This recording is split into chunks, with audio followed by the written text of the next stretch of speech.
nhận cho anh để anh vui, không rồi anh mà anh cũng có bao nhiêu công sức từ để tìm về đây cho em không nhận là thế nào. Anh nhận cho anh đi. Anh làm cái gì đấy? Hả? Chú, sao anh cứ lên đây làm phiền chị Nhật thế hả? Mà sao chú đi tập cái hoa của anh? Em không cần biết. Nói chung là cái hoa này chị Nhật không thích nhận. Ok anh ký. Sao anh lại cầm tay chị Nhật? Hả? Thì chú xem nào để cho cô Nhật đi làm cho anh. Anh đứng xa chị Nhật ra một chút đi. Không phải là hoàn toàn chỉ bảo là chị đi làm việc theo anh Ký đâu. Anh nghĩ chắc là anh Ký cũng thích chị.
Chị đang làm sổ sách đây à? Bác đang làm gì đây? Bác rửa bát thôi. Ngồi đi cháu. Dạ vâng. Chị làm xong chưa? Chị đang tổng hợp lại cái ấy à? Cái vật liệu đây à? Cái này là cát. Cái sỏi với cát mình làm cái tấm rãnh ấy, tấm bê tông rãnh ấy. Cái đấy ở ngoài kia đủ không chị? Hôm qua chị có kiểm tra lại không? Vẫn đủ cho anh em làm nữa đúng không? Có thừa nhiều không? Vâng. Nếu mà thừa ít thì chị cứ bảo là anh em là cho thêm mỗi tấm một chút vào cũng được, không sao đâu. Thêm thì nó chắc hơn một chút thôi. Còn nếu mà thừa nhiều quá thì chị cứ bảo em để em gọi xe, gọi máy ra em múc chở đi chỗ khác. Mà dạo này công việc ở công trường nhiều ấy, chị có thấy vất vả không? Có mệt lắm không? Nếu mà mệt thì chị cứ bảo em nhé.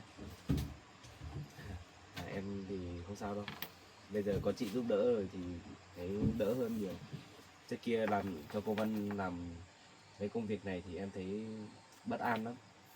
Nhưng mà bây giờ giao cho chị làm thì em thấy yên tâm hơn nhiều rồi. Dạo này cũng chả có lỗi gì, chả xảy ra chuyện gì. Trước kia cho cô Vân làm thì cứ hôm nào mà nghe thấy tin bảo là công trường không xảy ra lỗi gì thì em thấy vui lắm rồi. Chứ lúc nào cũng bảo là thế này gặp trục trặc thế này thế nọ, cảm thấy cô Vân em đau đầu lắm. Cháu. Cháu ăn chuối đi. Vàng rồi. Chuối hôm nọ mình chặt về đấy hả bác? Vàng chín hết rồi. Còn mấy nại kia cũng hơi chín rồi, không hơi vàng vàng. À. Vâng. Bác cũng ngồi ăn chuối đi bác. Vâng, bác ăn rồi. Từ sáng bác lúc đấy bác rửa bát xong bác ăn rồi. Cho ăn đi. Vâng. Chị Nhật đây. Quả này Đấy cả con gái cũng ăn đi. chị ăn đi. Ăn cho cháu mới có bạn đi. Cháu Nhà ăn ăn nó thử vui. quả này xem nào. Ừ. Cứ ăn hết đi cháu. Chứ mùa này chín nó không vàng hết nhỉ bác nhỉ? Nó không vàng, nó chỉ mềm ở trong. Ở dưới có mấy buồng mấy khoảng 2 tuần chắc chín rồi đấy. Dưới kia có mấy buồng sắp chặt được đấy bác. Khoảng 2-3 buồng ấy. Yeah. Thấy quả cũng to phết rồi. Mấy cái buồng kia chắc phải tầm mười mấy nải đấy nhỉ bác nhỉ? Gần 20 nải đấy nhỉ? Vâng, thấy dài lắm.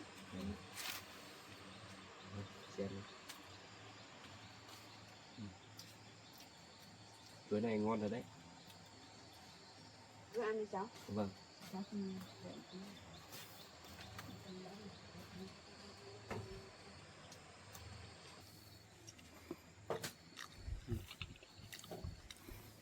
Chuối này ngon thật đấy chị ạ. Mấy cái này em thấy chị treo kia chắc cũng sắp chín rồi đấy nhỉ? Cái này đấy nếu mà cái nào chín thau ăn. Wow.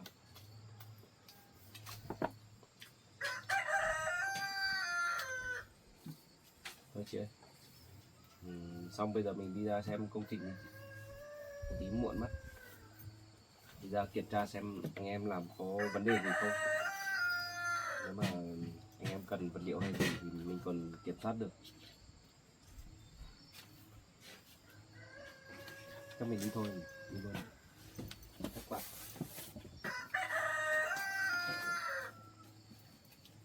Cháu với chị Nhật xin phép đi làm đấy bác. Vâng, cháu có việc cứ đi làm. Vâng. Con đi làm đi. Cứ theo cháu mời đi làm. Còn việc nhà này, rửa bát linh tinh này, các rửa hết rồi. Cháu chào bác nhé. Vâng. Cháu đi làm. Cháu đi cẩn thận nhé cháu nhá. Vâng. Các con đi làm rồi. Bây giờ mình cũng tranh thủ vào vườn. Cào một tí vườn mấy hôm để gieo rau cải để mới có rau ăn.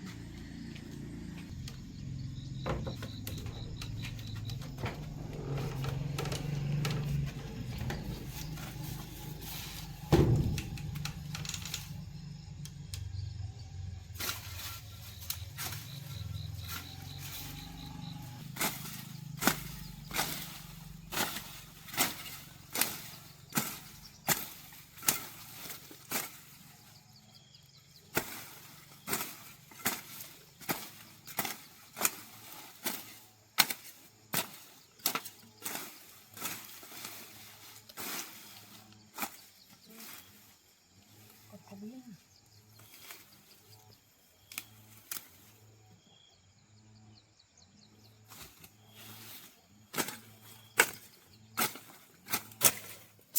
Chỗ này lúc mình làm chuồng gà, chuồng bí đẹp thế mình về rau cải đẹp lắm đấy. Cào xong hôm nào trời nắng lấy lá cỏ khô đi chút, xong mình gieo rau cải vào. Xong mấy đứa con gái đi làm về có rau ăn.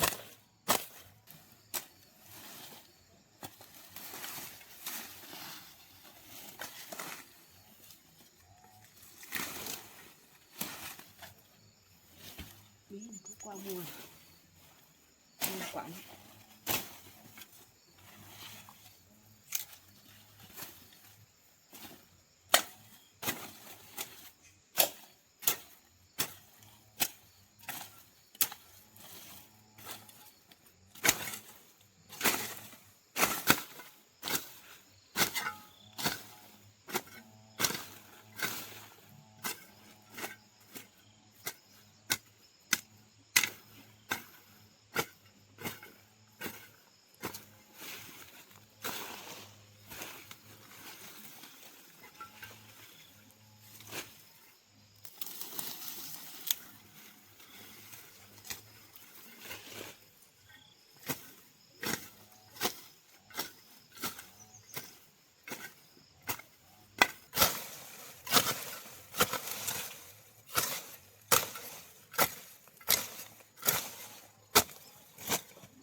Mùa này lại đến mùa chuẩn bị trồng rau cải rồi. Cào vườn sạch thì trồng rau cải. Sang năm đến mùa trồng bí nhưng lại trồng bí trước. Con gái mình thích ăn bí lắm. Rau cải cũng thế. Con đi làm thì con bảo thích ăn rau cải. Mình ở nhà không làm việc gì, mình làm việc nhà xung quanh tranh thủ cào ấy để trồng rau cho con ăn, giúp các con.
Đúng đây.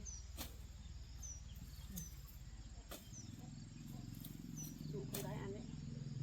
Thế mà sắp qua rồi mà bắt sai cái quả này. Đây còn một quả già nữa.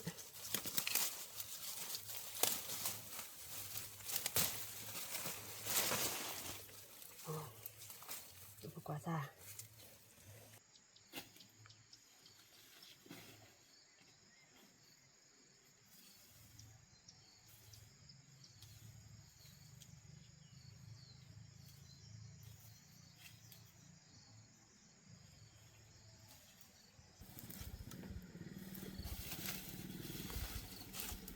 Không thấy coi. Cái gì coi xung quanh.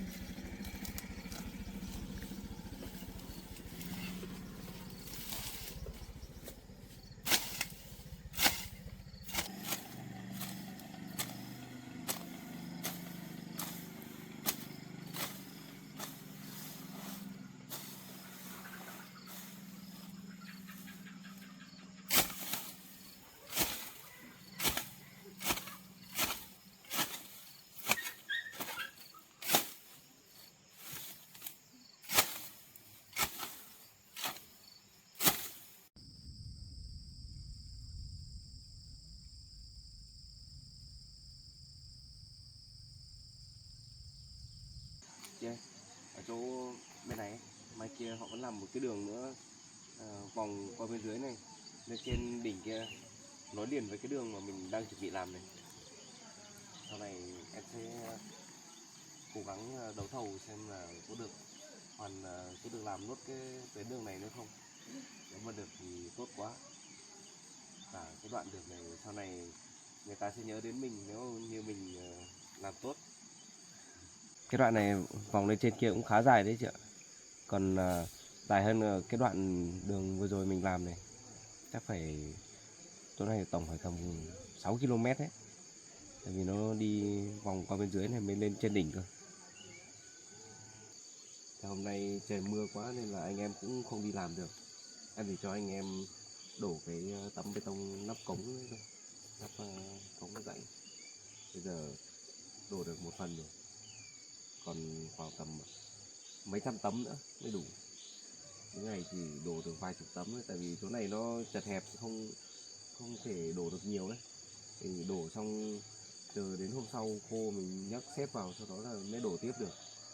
Còn cô Vân bây giờ em không cho làm ở đây nữa đâu, em cho xuống dưới kia làm.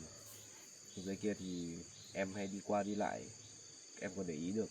Ở trên này thì ví dụ những hôm mà em bận em không lên được thì chỉ có mỗi mình chị lên, nên là cô Vân nhiều khi cũng lười làm. làm không chăm chỉ mọi người cũng nói cho đấy, cho xuống dưới kia làm cho vất vả, ở đây sướng chả biết làm, còn lười làm nữa. Đấy, bây giờ cho xuống dưới kia chắc là giờ hối hận rồi đấy. Thôi kệ chị ạ. Bây giờ chị ở đây chờ em một chút nhé, em đi xuống dưới kia xem cái chỗ cái cầu bên dưới kia đợt trước lũ cuốn trôi hỏng mất rồi. Thôi chị ở đây chờ đi, để em đi một mình cũng được rồi, để em xem qua đã. Trước thì em nghe nghe có dự án sắp làm lại cái cầu chỗ đấy cho người dân đi lại đấy, nên bây giờ em đi xuống xem. Chị ở đây chờ em nhé, lát nữa em quay lại.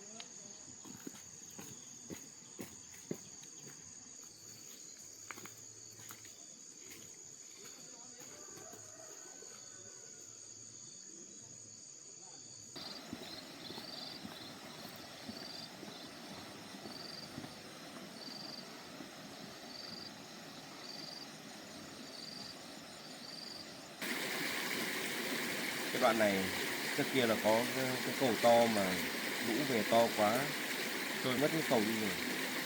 Mà hôm trước mình đi ăn cơm với các lãnh đạo cũng thấy các lãnh đạo ở địa phương cũng bảo là sắp có dự án làm lại cái cầu này. Mình phải cố gắng để đấu thầu xem nếu mà mình được làm cái cầu này cho người dân đi lại thì tốt quá. Mà làm cầu thì phải làm cho chất lượng thật tốt, chứ không như đợt trước thì người thi công làm ẩu quá nên là cầu mới bị trôi đấy. Đợt này nếu mà mình được làm thì mình sẽ làm thật chắc chắn cho người dân đi lại an toàn mới được.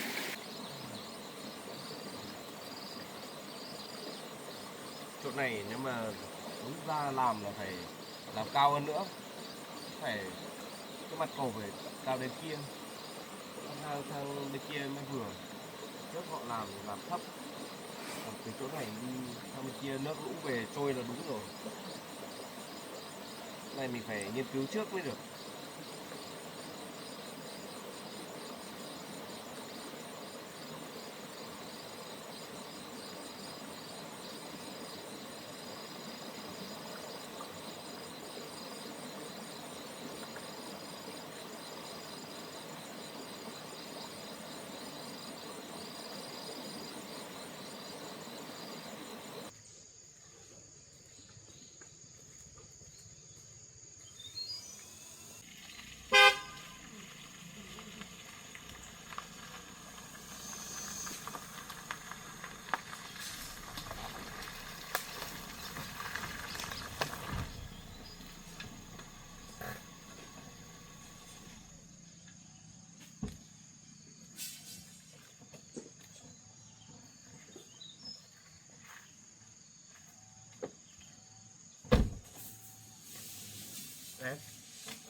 Anh đi tìm em suốt từ dưới chỗ công trình đến đây không thấy em. Hôm với đây thấy cô Vân bảo giới thiệu là em ở trên này, thì anh cũng chuẩn bị một cái bó hoa về tặng cho em nhận cho anh đi. Cái gì đấy em không nhận, cái gì hôm nọ anh quần áo anh mua không tặng, bây giờ tặng hoa em không nhận là như thế nào? Để anh về á, sao về được? Em mới nhận cho anh đi. Bác bao công sức của anh đấy em ạ. Thấy cái hoa nó đẹp thì anh hái về tặng cho em, chứ anh tặng cho em lại không nhận. Hôm nọ anh lấy quần áo cho em cũng không nhận. Có biết em nghĩ như thế nào? Em hay là em nhận để cho anh vui đi. Thì em cứ nhận cho anh để anh vui, không rồi anh hôm nay anh cũng mất bao nhiêu công sức thì từ dưới tìm về nên cho em lại không nhận là thế nào? Em nhận cho anh đi. Anh cũng đang thiếu nhân lực người tài như em là em đi làm cho anh đi. Thì em làm đây cũng ấy, nhưng mà thấy bên Mùi nó lương rẻ thì ra đấy làm với anh trả lương cao cho em. Đấy chứ em làm với bên Mùi nắng nôi biết rồi, có toàn đi xe máy thì em xem tính em nắng nuôi rồi sao ấy được. Thì em làm bên anh thì không phải vất vả đâu mà em. lương thì anh trả cao.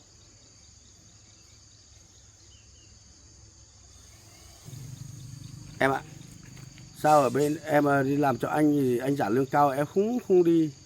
Anh cứ tưởng là trả được lương cao là em đi làm cho anh. Làm bên anh ấy thì đấy có mấy cô thư ký ấy, anh nhờ về với anh làm. Nhưng mà làm lương anh trả cao là còn mấy đứa không, anh không nhận đấy. Và em có năng lực thì anh mới nhận em thôi. Đấy em tính xem thế nào. Thì em làm với anh thì bản thân anh cũng tốt mà anh làm việc cái gì cũng được. Thì anh muốn tìm một nhân tài để làm cho anh. Em xem nào. Lương thì anh trả hào hứng cho em luôn. Nhiều đứa muốn đi không được đấy em ạ. Và mỗi em là anh thấy là em làm việc được thì anh mới lấy đâu, còn đứa khác anh không lấy đâu. Nhiều đứa anh muốn theo anh không nhận đấy. Thì em tính xem thế nào. Em làm bên kia làm sao mà được bằng bên anh được. Lương thì anh đạt cao. Em cứ thích đi theo chúng mùi thôi. Làm công trình đấy này. Em xem này. Lương tháng 20 triệu anh trả cho em cao như thế, em mà không đi theo anh em không biết kiểu gì, anh cũng không hiểu. Thì em suy nghĩ đi. Thì hôm nay đấy anh đến đây thì anh cũng là có gì anh có bông hoa, bó hoa để tặng cho em. Hay là em nhận cho anh đi, để cho anh vui. Em nhận đi. Cái gì cái nào anh về em lại không nhận. Sao giờ này em khó tính thế? Đi thế thì theo xếp mùi đó là người yêu của xếp mùi à? Đấy, giờ anh mới bảo đấy, hay là em nhận cho anh đi. Nhận cho anh cho anh vui. Nhận đi.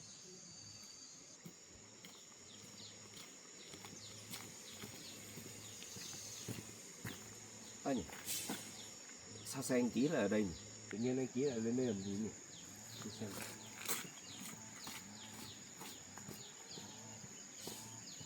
Vì cái bao nhiêu tình cảm của anh nằm trong này đấy em ạ. Em nhận cho anh đi. Em bao nhiêu tình cảm của anh nằm trong này đấy em ạ. Em nhận cho anh đi. Cho anh đi em. Này, anh ký. Anh làm cái gì đấy? Hả? Anh làm cái gì đấy? Hả? Chú, sao anh cứ lên đây làm phiền chị Nhật thế hả? Chú Mùi ạ, anh nói này, anh lên đây thì anh tặng hoa cho cô Nhật thôi. Nhưng mà em đã bảo anh là đừng có lên đây làm phiền chị Nhật rồi mà. Sao anh cứ lên đây ấy nhỉ? Thì chú sao cấm được anh? Đúng rồi, anh đã nói với chú rồi. Nhưng mà anh lên đây chị Nhật để làm gì? À, em đã nói với anh như thế rồi sao anh cứ không hiểu nhỉ? Đấy cái chú anh muốn nói anh nói chuyện với chú ấy, thì anh lên đây thì anh đi thăm cô Nhật thì anh có thấy bó hoa thì anh mới lấy tặng cho cô mà. Nhưng mà anh không thấy chị Nhật từ chối anh à? Sao anh cứ ép chị Nhật thế nhỉ? Còn cái đấy là việc riêng của anh với cô Nhật, nhưng mà sao chú đi đọc cái hoa của anh? Em không cần biết. Nói chung là cái hoa này chị Nhật không thích nhận thì em vứt thế thôi. Thì em mới biết anh bỏ bao nhiêu công sức vào cái bó hoa này từ sáng đến giờ đấy. Anh đi tặng cho ai kệ anh, mà anh đừng có tặng chị Nhật là được. Thì các em anh cùng hỏi cô Nhật thì cô Nhật không nhận thì chú đi giật bông hoa của anh đi đấy là như thế nào? Thế bây giờ chị Nhật không nhận thì anh cầm đi về anh đi tặng người khác đi, sao anh cứ làm khó chị Nhật thế? Anh làm như thế thì em mới vứt hoa của anh nữa. Chú làm thế không được đâu. Tôi không nói nhiều đâu, anh đi về đi, anh đừng có làm phiền chị Nhật nữa. Còn anh Em với chị Nhật đang làm việc ở đây, anh cứ đến đây làm cái gì? Sao anh không đi làm công việc của anh đi, đi ra công trình của anh đi. Cứ suốt ngày đến công trình của em đấy. Mà sao anh biết em ở đây mà biết chị Nhật ở đây mà cứ đến tìm chị ấy? thì anh chỉ cần hỏi thôi. Thế thấy cô Vân bảo là bọn em ở trên này thì anh mới lên đây thôi. Lại là cô Vân. Tại sao cô Vân lại phiền phức thế nhỉ? Cho xuống dưới kia làm rồi vẫn còn nói bảo chị Nhật ở đây nữa. Mà anh ấy, sao anh không đi tán cô Vân đi? Sao cứ đến đây tán chị Nhật làm gì? Thì anh không thích. Anh đi tặng hoa cô Vân đây, cô Vân thích anh mà. Anh lại không thích, anh chỉ thích cô Nhật đây thôi. Không được Cô đâu. Nhật đi làm cho anh thôi. Không được Còn đâu. anh thì không liên quan đến chú, anh chỉ khỏi cô Nhật thôi. Nhưng mà chị Nhật đã từ chối rồi. Sao anh cứ cứng đầu ấy nhỉ? Thì cô Nhật nó có từ chối đâu, chẳng qua là chú cái kè bên cạnh ấy rồi cô Nhật mới từ chối chứ. Chị Nhật từ hôm trước chị Nhật đã nói rõ ràng với anh rồi. Chị Nhật không đồng ý đi làm theo anh đâu. Sao anh cứ phải lúc thì mang quà nọ quà kia đến gặp chị Nhật, xong là mang cả tiền, bây giờ không được lại mang cả hoa đến tặng chị Nhật nữa. Anh làm như thế là đang làm phiền chị Nhật đấy. Về chú ạ, cái bông hoa thì anh chuẩn bị từ sáng lên đây thì thăm em thì anh mới lấy cho cô Nhật thôi, chứ còn không có ý gì cả. Anh còn bảo là không có ý gì. Ý của anh muốn tán tỉnh chị Nhật như thế mà anh còn bảo là không có ý gì. Chú Mùi ạ, chú anh về đây, anh có công việc của anh vừa gặp cô Nhật thôi. Sao chú suốt ngày đi cản anh là thế nào ấy? Hôm nào anh lên thì cũng gặp chú. Thế không phải là tại anh lên đây kiếm chuyện với bọn em à? Không phải là em đi với chị Nhật đi tìm anh gây chuyện đâu. Toàn anh lên đây xong rồi ép chị Nhật nhận cái nọ cái kia. Thế em không thấy vừa mắt là em nói thôi. Không phải em có làm gì sai đâu. Đấy là chú ạ, đây là công việc riêng của anh với cô Nhật thôi, chứ anh không liên quan đến chú. Anh biết, em biết là việc riêng của anh với chị Nhật, nhưng mà anh làm như thế là không được. Anh thấy chị Nhật có đồng ý không? Chị Nhật toàn từ chối anh, thế mà anh cứ cố chấp làm gì nhỉ? Anh cứ mang hết cái nọ đến cái kia đi tặng chị Nhật làm cái gì? Wow, tại chú chứ không là cô Nhật đã đi làm cho tôi rồi đấy. Không có chuyện đấy đâu. Em đã nói chuyện với chị Nhật rồi. Chị Nhật bảo là kể cả anh có cho chị Nhật 5 tháng 50, 70 hay 100 triệu đi chăng nữa thì chị Nhật cũng không đi làm cho anh đâu. Anh đừng có mà mơ nữa. Còn đấy là nó nghe chú rồi, chứ còn bây giờ anh gặp trực tiếp thì cô ấy không muốn đi thì anh cũng không cấm được, phải không? Em có nhận không? Đấy, Đúng bây giờ không? có cả chị Nhật đây, anh không tin anh cứ hỏi đi. Hỏi xem Thì, là chị Nhật có đồng ý cho anh đi làm cho anh không. Bây giờ chú thì đứng ở đây thì làm sao mà cô ấy dám đi theo anh được? Chú cứ kè bên cạnh làm sao cô ấy đi theo anh được chứ? Em đứng đây là việc của em. Em cũng chả ép buộc gì chị Nhật cả. Nếu như chị ấy đồng ý đi thì em cũng không thể cản được. Mà đằng này chị Nhật cứ từ chối đấy, anh không nhìn thấy à? Thế bây giờ chả nhẽ chị Nhật không đi làm cho anh cũng định cứ thế đưa chị ấy đi à? Không đồng ý anh cứ ép thế à? Thì anh cái đấy anh không phải hỏi được ý kiến của bên cô Nhật thì nó đồng ý đi thì anh mới dám cho đi theo anh đi làm, chứ cả nhẽ là anh cướp là không đúng. Anh không bao giờ ăn cướp. Còn cái đấy là việc riêng tư của anh với cô Nhật thôi. Nhưng mà chị Nhật đã từ chối rồi, anh cũng nên hiểu đi. Anh cứ suốt ngày lên đây làm phiền chị Nhật. Anh làm như thế chị Nhật bị áp lực tâm lý các thứ rồi ảnh hưởng đến sức khỏe thì làm sao? Anh thôi, tốt nhất là lần sau anh cũng đừng lên đây tìm chị Nhật nữa, để cho chị ấy yên đi. Anh cũng đừng có lên nhà tìm chị Nhật nữa. Mẹ chị ấy cũng không thích anh đâu. Cái đấy có gì khó? Cái đấy làm anh một thời gian rồi cô khác muốn đi theo tôi làm ngay. Cái đấy đơn giản thôi. Cô cứ đi làm theo anh, làm bên anh đi. Đấy, anh thấy chưa? Chị Nhật cũng đã rõ ràng với anh như thế rồi. Chị Nhật đã từ chối anh rồi, bảo là chỉ đi làm cho em thôi, chỉ đi làm cùng em thôi. Anh đừng có ép chị Nhật nữa. Cứ 5 lần 7 lượt hết lần nọ lên đến lần kia cứ nói bảo là cho chị Nhật lợi ích này nọ. Nhưng mà em cũng biết thừa con người của anh mà. Chỉ được lúc đầu thôi, về sau về anh mà không nhận được lợi ích gì từ chị Nhật ấy, anh khéo còn sa thải chị Nhật còn khổ hơn cả cô Vân đấy. Chị Nhật ạ. Nên là chị cứ đừng có nghe lời anh Kỳ nhé. Đấy thì bên cô Vân nó làm cho anh thì nó không làm được việc thì anh mới đuổi đi thôi. Thì nếu cô Nhật làm được việc thì sao anh dám đuổi? Làm cho anh thì tốt được. Công trình anh nhận được nhiều là anh ok. Cũng chưa biết được đâu chị ạ. Cho anh ký này thì cứ vài hôm em lại thấy anh ký thay thư ký một lần, em chẳng biết nói nào nữa. Nên là chị những lời nói ngon ngọt của anh ký nhé. Với cả anh ạ, Nhật cũng không thích anh đâu. Nhật không muốn đi làm theo anh đâu. Anh đừng có mà cố gắng làm gì nữa. Thôi anh cứ đi tìm người khác đi.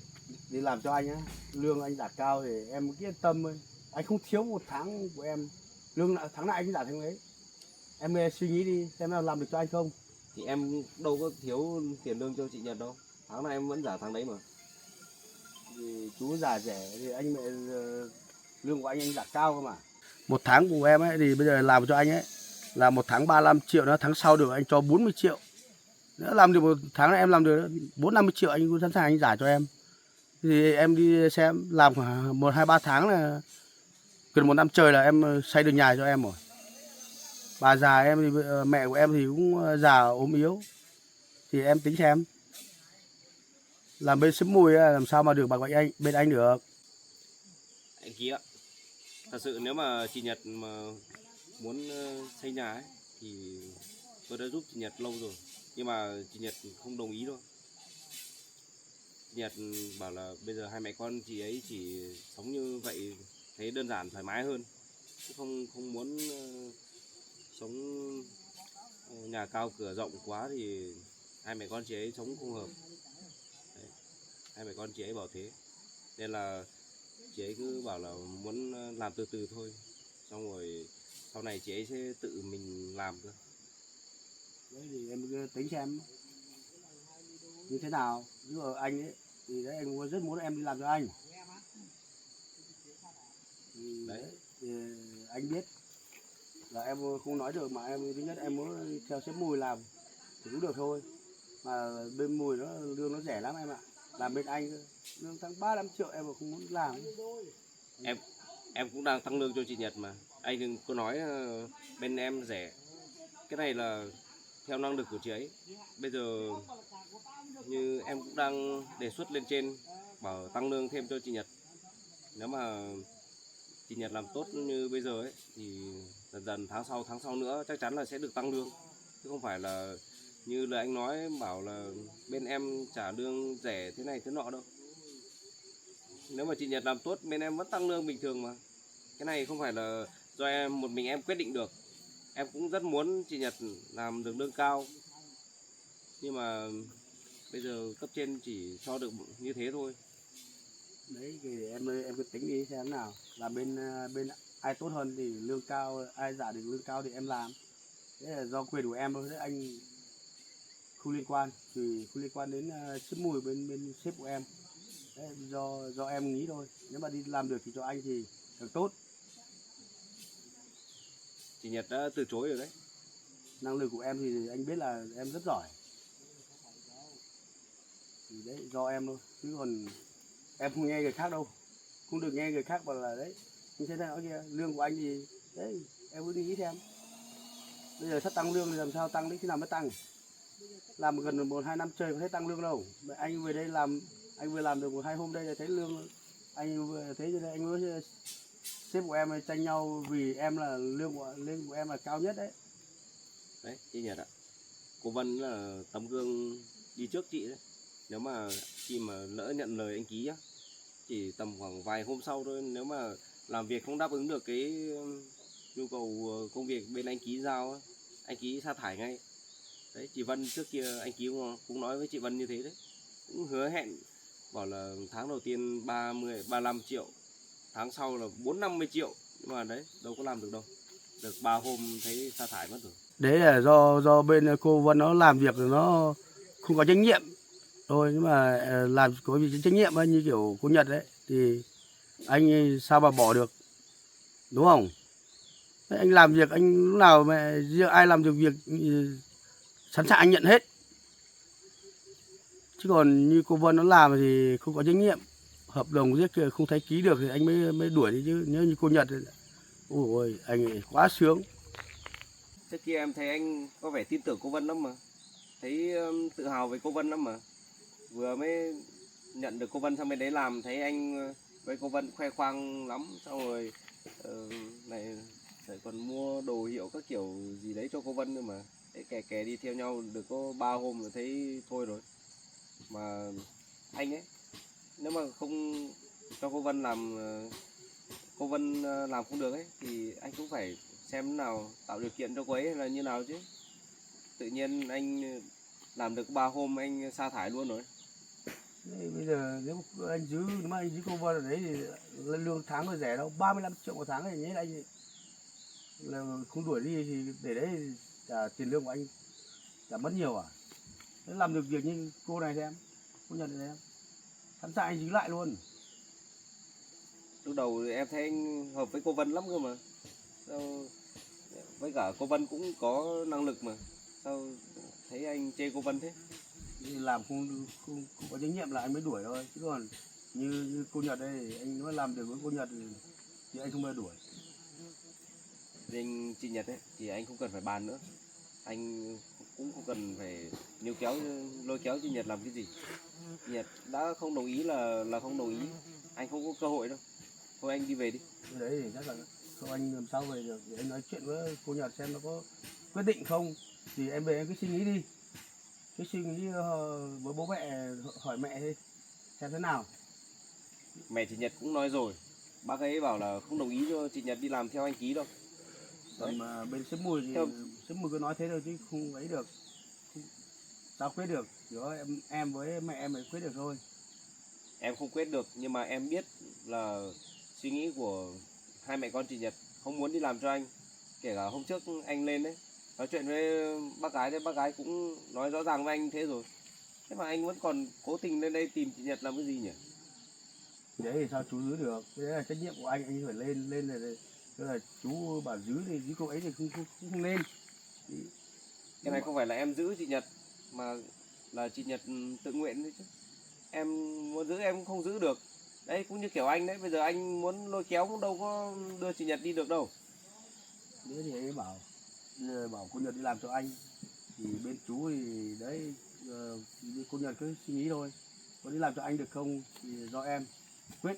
Có nhân tài ấy, làm việc ấy thì ai chẳng muốn kéo ở bên của mình làm, đúng không chú, nhận không? Điều đấy thì em biết nhưng mà bây giờ anh muốn chiêu mộ thì cũng người ta cũng phải đồng ý tự nguyện đi theo anh chứ, bây giờ anh cứ ép như này làm sao mà được. Thì bên chú sao giữ được, phải không? Bây giờ nhân tài làm như thế được việc thế thì nhé, mỗi mình chú hưởng hết là cũng không được, để chia cho anh bên anh một người tài chứ. Để chú cứ khư bảo không cho sang anh bên anh làm đâu, thì đấy thì do cô Nhật thôi, quyết thôi. Em đã nói rồi, ở ngoài kia rất nhiều nhân tài, rất nhiều người hợp với anh, sao anh không đi tìm nhỉ? Sao cứ nhất định phải chị Nhật nhỉ? Thì nhân Nhật tài làm việc được rồi, giỏi thì anh mới cố gắng níu kéo cô Nhật là đi làm cho anh thôi. sao anh không đi tìm người khác đi? Ở ngoài kia bên công trường anh rất nhiều người giỏi mà sao anh cứ nhất định phải ép chị Nhật đi làm cho anh nhỉ? Đấy thì anh không thích, thì anh bảo thế cô Nhật nó làm gần đây thì anh cũng công ty anh nhận trong này anh gần thì anh mới cố, nếu anh làm ở chỗ xa thì làm sao anh phải lên đây làm, phải không? Vì cô đấy ở quận ở đây nó quản được việc, Thôi. anh hay đi nhiều. Cái chuyện đấy em cũng không cần phải nghe lý do lý dấu gì của anh nhiều nữa. Em không muốn nói chuyện với anh nhiều nữa. Cả chị Nhật cũng không muốn nghe đâu. Anh đi về đi. Lần sau đừng có đến tìm chị Nhật nữa. Đừng có đến làm phiền chị ấy nữa. Thế anh còn lên nhiều nữa đấy, Nhỉ? chú không cấm được anh đâu, anh nói thẳng anh còn lên nhiều đấy, vì anh làm việc trong này anh còn lên gặp cô Nhật nhiều. Sao em nói thế mà anh Phải không làm. hiểu nhỉ? Khi nào anh đưa kéo được cô Nhật đi làm cho anh nữa thì mới được, chú không cấm được cho anh, không cấm được anh đâu. Ờ, Chị Nhật đã từ chối anh như thế rồi mà anh vẫn còn bám theo chị ấy làm cái gì? Thì anh thích đấy, anh thích cô Nhật đi làm cho anh đấy. Em biết là bây giờ chị Nhật muốn đi đâu là quyền của chị ấy. Nhưng mà chị Nhật đã đi làm theo em rất lâu rồi. Bây giờ đang làm quen việc ở đây. Chị ấy không muốn sang bên anh nữa. Anh nên tôn trọng quyết định của chị ấy đi. Với cả từ trước kia em chưa làm cùng chị Nhật thì không sao. Mà bây giờ tự nhiên thấy chị Nhật làm tốt, sao anh cứ đến đây để lôi kéo chị Nhật sang bên đấy để làm cái gì? Sao anh không đi lôi kéo người khác đi? Cứ đến tranh người của em làm cái gì? Bây giờ chú cũng phải tạo điều kiện cho anh để bên cô Nhật đi làm cho anh chứ. Nhưng mà bây giờ anh xem chị Nhật có đồng ý đâu. Đây, chị Nhật nói rõ ràng với anh thế rồi. Anh cứ phải cố làm cái gì nhỉ? Thì chú phải xem đấy, cô Nhật nó muốn đi thì nó cũng đang làm bên chú phải không? Thì chú cũng phải đấy xem em nó có đi làm cho anh không. Thì cô Nhật nó với chú nó cũng kiểu đang kiểu ý đồ là có tình cảm với nhau ấy, thì anh mới hỏi chú không cho đi thì sao cô Nhật dám đi. Thì chuyện đấy là rõ ràng rồi. Bây giờ Em làm sao mà cho chị Nhật đi làm chỗ khác được. Đấy, chị Nhật cũng nói rồi, thôi anh đi về đi, anh đừng có mà ở đây làm phiền bọn em nữa, để bọn em còn đi vào làm việc, em còn đi kiểm tra nhiều chỗ nữa, không có thời gian để nói chuyện với anh đâu. Mà em nhắc anh nhé, lần sau anh đừng có mà đến tìm chị Nhật nữa, cũng đừng có mang quà cáp gì, em mang cái đồ gì đến nhà chị Nhật nữa. Hay là em đi làm cho anh đi em. Kìa anh Ký, sao anh lại cầm tay chị Nhật hả? Thì chú xem nào để cho cô Nhật đó đi làm cho anh Đứng xa chị Nhật ra một chút đi. thì đấy em xem nào em Nhật em cố suy nghĩ xem nào. Đã bảo rồi, chị Nhật đã suy nghĩ kỹ rồi, sao anh cứ hỏi đi hỏi lại nhỉ? Thôi anh đi về đi. Gì đấy thì em suy nghĩ xem có gì anh mai kia anh lại lên tiếp ấy. Thôi anh đừng có mà lên nữa, anh đừng có tìm chị Nhật làm cái gì nữa, Thì em anh phiền thế nhỉ. thì, cô Nhật cứ suy nghĩ đi. Đấy hôm nay anh về mà mai anh lại lên tiếp ấy. Để làm việc với em nữa một lần nữa. Xem cố thuyết phục đi em đi làm cho anh. Cô Nhật ạ. Thì hôm nay đến đây thì có các sếp mùi ở đây thì thôi anh cũng không muốn nói nhiều nữa, anh cũng thôi anh đi về. Em cứ suy nghĩ thật kỹ vào đi. Thì anh đến đây thì anh cũng xin phép chú anh đi về ấy. Cô Nhật cô về cô suy nghĩ nhá. Anh đi về đi. Vâng. Cô Nhật cứ suy nghĩ xem nhá. Ngày mai có gì anh là lên tiếp. Anh đừng có nên tìm chị Nhật nữa, đừng có làm phiền chị ấy nữa. Em về suy nghĩ mai suy nghĩ thật kỹ vào cho anh nhé. Thôi anh đi về. Cái Ký này buồn cười từ đây nhỉ. Này lên đây tìm chị, bực mình lắm rồi đấy. Lần sau nếu mà lên tìm ấy, chị đừng có gặp nói chuyện anh ấy nữa. Cái Ký này không có ý đồ gì tốt đẹp đâu.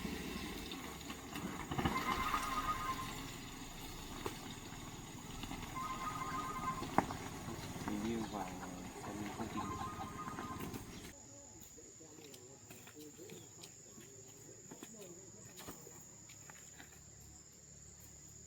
Thế lúc nãy anh Ký lên đây lúc đầu nói cái gì với chị đấy?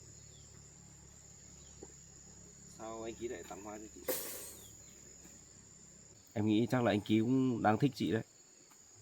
Tại vì hôm trước em nói chuyện với anh Ký rồi, anh ấy bảo là anh ấy cũng có tình cảm với chị. Nhưng mà anh Ký này không có gì tốt đẹp đâu chị ạ. Em biết tính tình của anh Ký mà. Nên là chị đừng có nghe những lời dỗ ngon ngọt của anh Ký nhé. Chị bảo không phải á? Mà em nghĩ theo một phần cũng là vì lý do đấy, chứ không phải là hoàn toàn chỉ bảo là chị đi làm việc theo anh Ký đâu. Em nghĩ chắc là anh Ký cũng thích chị. Nhưng mà thôi chị ạ, kệ đi. Nhưng mà lúc nãy em lên em có vứt cái bó hoa của anh Ký đấy. Em lúc đấy hơi nóng giận một chút, có gì chị thông cảm cho em nhé. Mình đi vào xem anh em làm việc thế nào, kiểm tra lại xem có chỗ nào chưa được thì